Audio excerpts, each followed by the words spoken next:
voltei. Já conto por que essa revolução. Vamos lá, vocês vão entender já já. Então, o Império Romano, obviamente, a decadência dele não foi do dia para a noite. E o que vinha acontecendo? Ela, na parte ocidental, estava muito exposta aos povos bárbaros.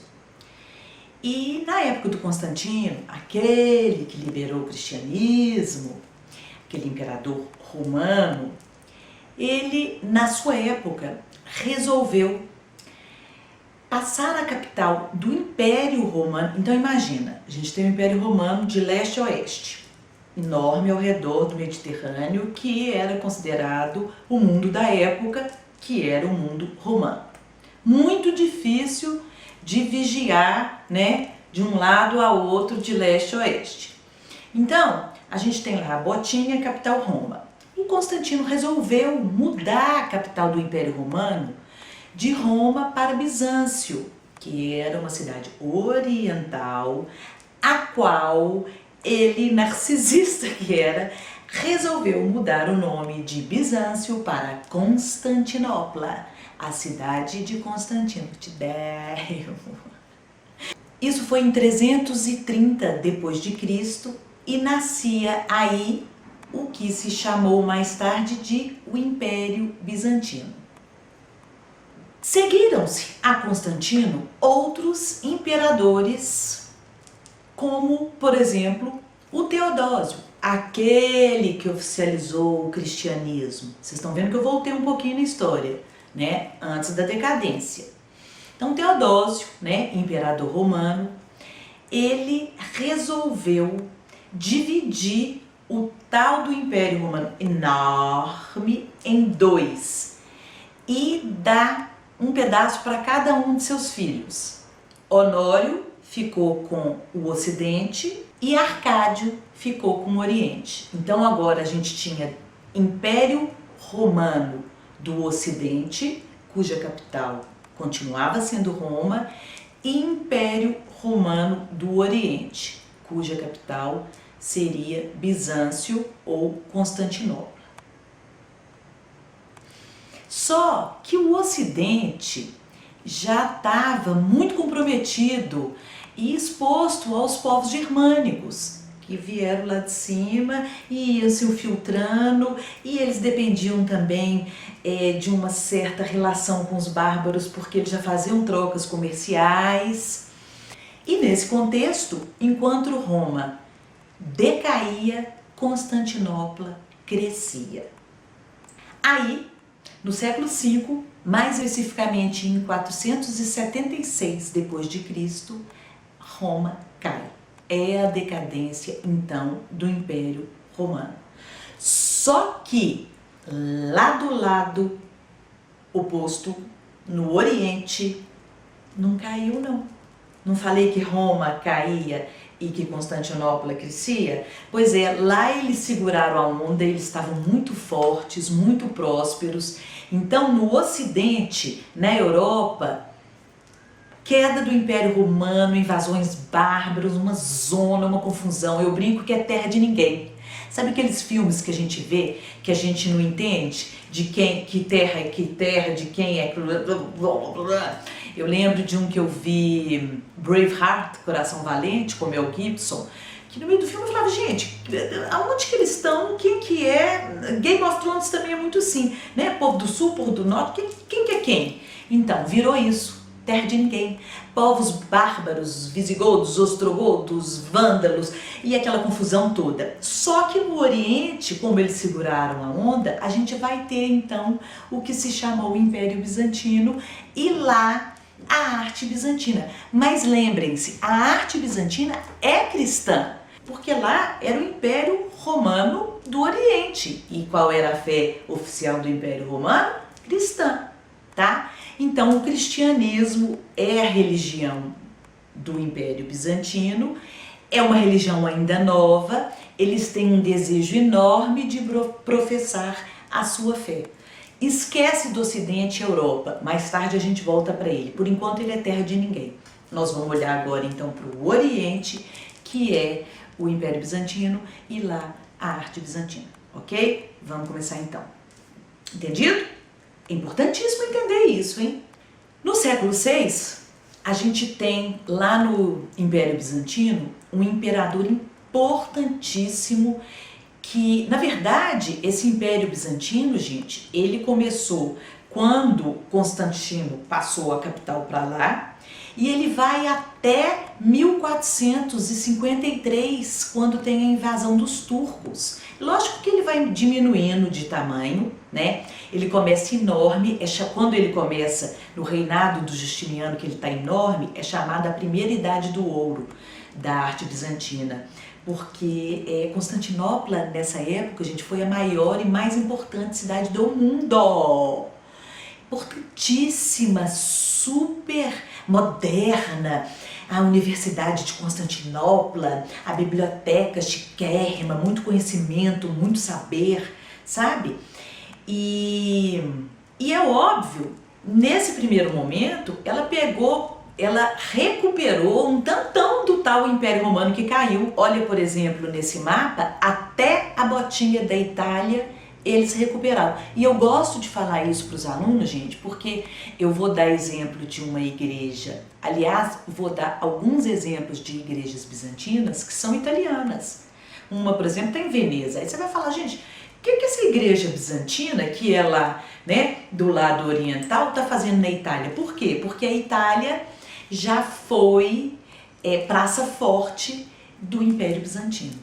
Depois ele vai diminuindo, obviamente, mas ele se mantém até a invasão turca em 1453. Os turcos pintaram e bordaram quando eles invadiram Constantinopla, que é Istambul, na Turquia. Pra vocês saberem onde que a gente está, tá? A arte bizantina vai ter algumas características bem marcantes que vão estar em consonância com o fato desse povo ser oriental. Então, a gente tem algumas diferenças. Lá, o imperador reúne poderes espirituais e poderes temporais, ou seja, ao mesmo tempo o imperador é chefe da igreja e é chefe do Estado, tá? Que é diferente no Ocidente, onde o chefe da igreja vai ser o Papa, tá? O chefe do Estado vai ser o rei, dependendo da hora, o presidente, né? Mas lá no Oriente, o imperador fazia as duas coisas. Então, o imperador vai ser considerado, mais uma vez, o representante de Deus aqui na Terra. Isso vai dar a ele um poder, uma importância tamanha, né? As artes, mais uma vez então, estarão a serviço da religião para a propagação da fé e também para a exaltação da pessoa sagrada do governante. Como eu falei para vocês, o cristianismo ainda é recente, é novo e num momento, pensa bem, unindo as coisas, o cristianismo primeiro proibido. Aí ele foi liberado, que ótimo, foi liberado. Aí se tornou oficial do Império Romano, melhor ainda, né? Uma coisa instituída, beleza, a igreja fortalecendo-se, crescendo, aí decadência do Império Romano, cara. E aí, terra de ninguém, né? Só que no Oriente, esse Império Romano do Oriente, que segurou a onda e permaneceu e só cresceu, eles estavam ávidos de se manifestar nessa fé nova, né, relativamente, tá, gente? Historicamente nova, vamos dizer assim, que precisava ser propagada, divulgada, também para fortalecer o imperador, mas também para ser conhecida, tá? E aí, começando pela arquitetura, a gente vai ter assim um super, hiper, trans, mega bacana e importante exemplo, que é a Basílica de Santa Sofia, chamada Hagia Sophia, Sagrada Sabedoria. Sofia, sabedoria. Hagia, sagrada. Vou contar para vocês a história da Santa Sofia. Bem, quando Constantino fundou Constantinopla, ele mandou construir uma igreja, uma basílica, lógico, né? E ele que liberou o cristianismo, então ele mandou construir uma basílica chamada Santa Sofia, Divina Sabedoria, Sagrada Sabedoria. Era uma basílica nos moldes que a gente já conhece de basílica, planta retangular, romana. Em 532, essa igreja foi destruída por um incêndio.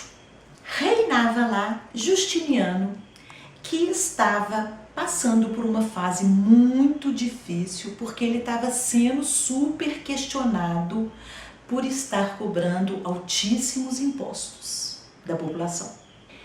Então, houve uma revolta contra o governo do Justiniano, uma coisa super sangrenta. Eles puseram fogo na cidade, 50 mil pessoas morreram, a cidade ficou destruída, inclusive a catedral. Justiniano havia perdido o coração religioso do império, que era a antiga basílica. E aí ele rapidamente mandou construir outra de emergência, que seria a nova Hagia Sophia. Esse monumento serviria de recado aos seus inimigos, a de que a autoridade imperial vinha diretamente de Deus, né? Óbvio, ele mandou construir para se reafirmar, né? Firmar seu poder através da fé, ok? Gente, essa construção começou apenas 37 dias depois desse incêndio, né? Que foi uma coisa assim, um escândalo.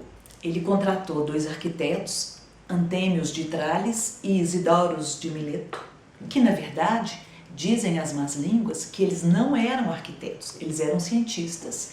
Mas o Justiniano não queria nem saber, ele queria esse prédio novo, essa basílica nova, o mais rápido possível, e até por isso que muito pouco tempo depois que ela tinha sido construída, a cúpula caiu e teve que ser reconstruída.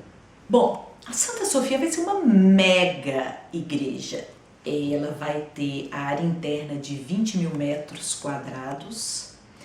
Ela vai ter uma cúpula que tem 31 metros de diâmetro e 54 metros de altura.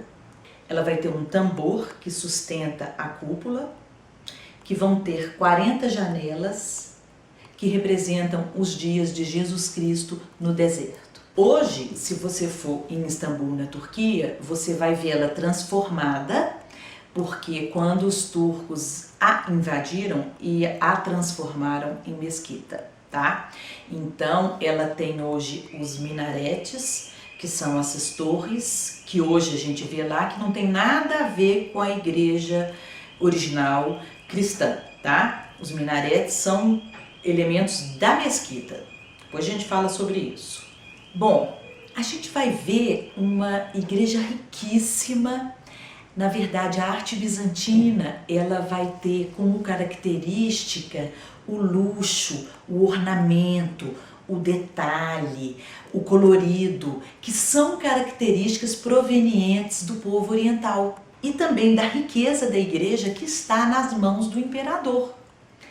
Então, vai ser um objeto de ostentação, de luxo, né, de poder, sabe?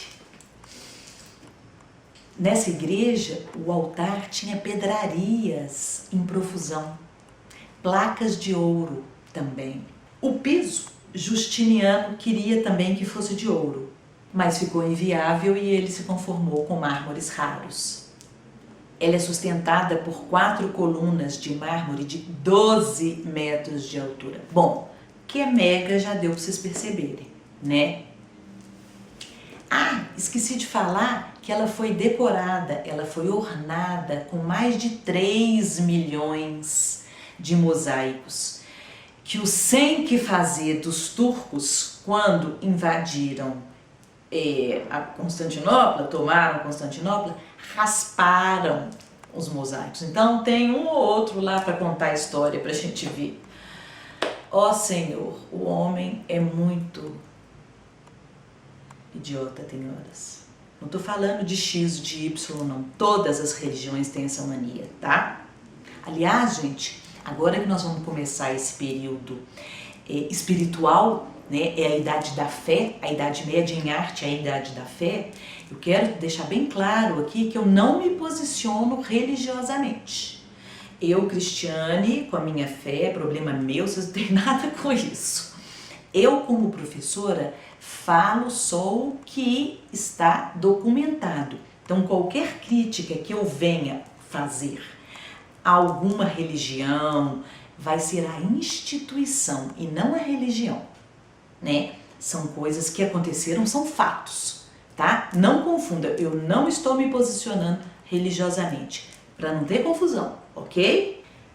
E isso é muito louco, porque quando Constantinopla foi invadida pelos muçulmanos, eles entraram acabando com a cidade, saqueando, queimando tudo, e mais de 10.000 pessoas correram para Santa Sofia, que dizem que no seu interior cabia aproximadamente 2.000 pessoas, e correram para lá para se esconder na esperança de serem poupados pela santidade do lugar.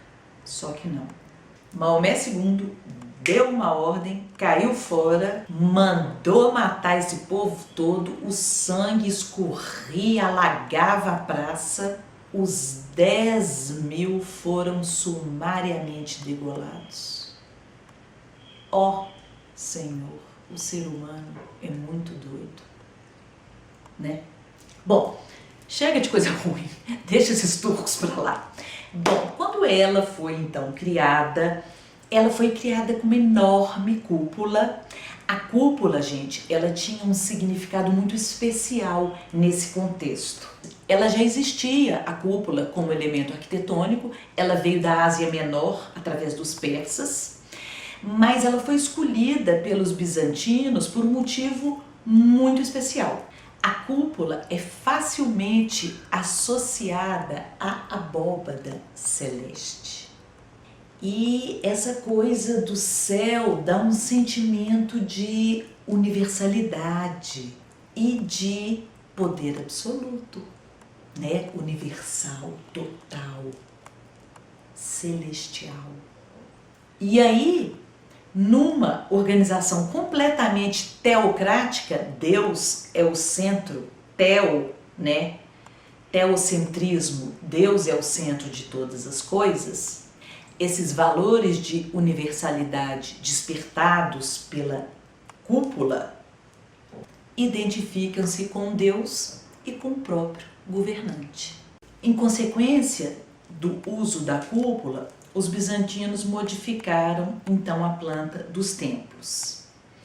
Ao invés de colocar uma planta como a planta das primeiras basílicas, aquelas baseadas nas basílicas romanas, que era uma planta chamada planta de cruz latina, que é a planta com uma cruz de braços desiguais. Essa cruz, ela tem a interseção dos dois braços. Nessa interseção a gente tem o cruzeiro, ok? Você tem a nave principal, o transepto, e na interseção da nave com o transepto, o cruzeiro. E aí forma o desenho de uma cruz de braços desiguais. Porém, todavia, contudo, para sustentar e para distribuir melhor, mais por igual, o peso, as forças dessa cúpula, eles escolheram como planta para a igreja bizantina a planta de cruz grega, que tem os braços iguais, ou seja, ela é uma planta de eixo central, porque você tem um braço, você tem o outro, e no cruzeiro, na interseção desses dois braços, você tem um eixo central. Ele está no centro. A distância desse eixo central para qualquer lado é a mesma, tá? Então, por isso, essa distribuição mais por igual e melhor de forças e de pesos. Então, nas igrejas bizantinas, planta de cruz grega, braços iguais. Vocês vão ver que depois, quando a gente voltar para o Ocidente, vai continuar a de cruz latina. O Ocidente escolheu, né, é a herança romana, escolheu a de cruz latina. Sabendo dessa problemática toda, dessa questão de peso, papapá, a gente já sabe também que uma cúpula de 31 metros de diâmetro, 54 metros de altura, vai precisar de paredes muito grossas, muito firmes para sustentá-la. E com isso a gente vai ter aquela problemática de não poder abrir janela. E com isso a gente vai ter pouca iluminação no interior da igreja. Bom, em consequência disso, e também de outros fatores que eu vou explicar, foi escolhido como elemento para ilustrar essa igreja com as imagens cristãs, o mosaico. O mosaico, gente, é uma técnica que fica cara, tem que ter uma pessoa especial para fazer, tem que ter o material, etc, etc, etc. Mas isso bate com a questão da igreja bizantina ser representada pelo imperador, o representante dela ser o imperador. Então, ali é um lugar de luxo, de ostentação, fora a questão oriental, que já tem esse lado também decorativo, colorido, luxuoso. Então, é uma somatória de fatores. O oriental, o poder, o dinheiro do imperador e a questão da pouca luz na igreja, o vidro, o mármore e a pedra, ele reflete a pouca luz que bate dentro da igreja. Então, os mosaicos na Santa Sofia eram feitos nas partes altas para ele captar, para ele absorver e refletir a pouca luz que entrava. A gente pode ver que o dourado é uma cor representativérrima bizantina.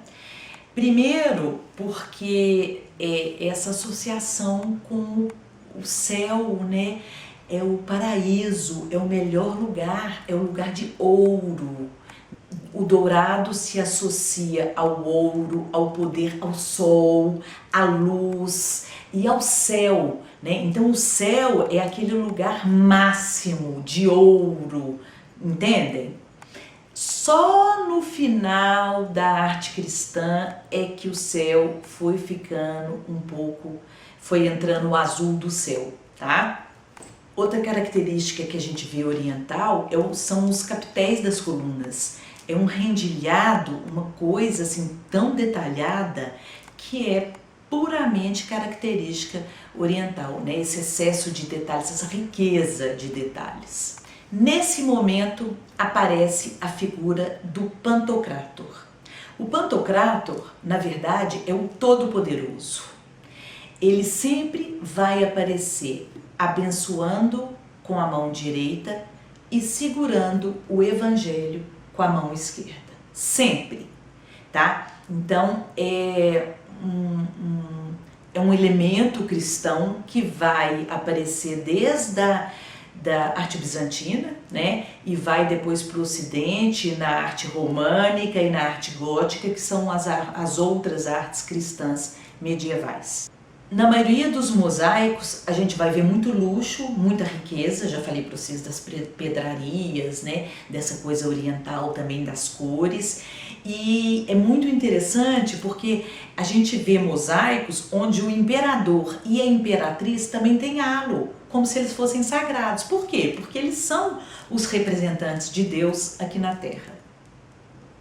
A figura do Pantocrátor, gente, ela geralmente é considerada, ela é chamada o umbigo das igrejas, porque ela sempre está num lugar muito importante, se não na semicúpula do altar, se não no cruzeiro, ou seja, num ponto energético importante, umbigo das igrejas, né? Porque é aquele que está ali abençoando, segurando a história, a verdade da igreja, o evangelho, e aquele que, entre aspas, tudo vê.